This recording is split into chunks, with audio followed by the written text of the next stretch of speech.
មិត្តភាពនិងសង្គមល្អមិត្តភាពល្អអាចផ្លាស់ប្ដូរជីវិតមនុស្សម្នាក់បានតាមរយៈការផ្ដល់ជាកម្លាំងចិត្តចំណេះដឹងការជំរុញទឹកចិត្តនិងទិសដៅសម្រាប់អនាគតមិត្តដែលល្អពិតគឺមនុស្សដែលលើកស្ទួយយើងឲ្យកាន់តែប្រសើរជួយលើកទឹកចិត្តអ្នកនិងជួយអ្នកឲ្យរឹងមាំនៅពេលជួបបញ្ហាសម្រាប់យុវជនការជ្រើសរើសមិត្តភ័ក្តិនិងការសេពគប់ជាមួយមនុស្សល្អៗនៅជុំវិញខ្លួនគឺមានសារៈសំខាន់ណាស់មនុស្សដែលអ្នកនៅជាមួយរៀងរាល់ថ្ងៃអាចជួយដល់ផ្លូវចិត្តអាកប្បកិរិយាទម្លាប់និងអនាគតរបស់អ្នកនៅជាមួយមនុស្សឧស្សាហ៍ព្យាយាមអ្នកក៏នឹងក្លាយជាមនុស្សឧស្សាហ៍ព្យាយាមដែរនៅជាមួយមនុស្សគិតអវិជ្ជមានឬចិត្តអាក្រក់អ្នកនឹងធ្លាក់ខ្លួនចូលទៅក្នុងទម្លាប់អាក្រក់ដូចគ្នា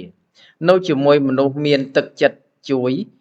និងគិតវិជ្ជមានអ្នកនឹងក្លាយជាមនុស្សមានសុទិដ្ឋិនិយមនិងមានទំនុកចិត្តដូចគ្នាដែរ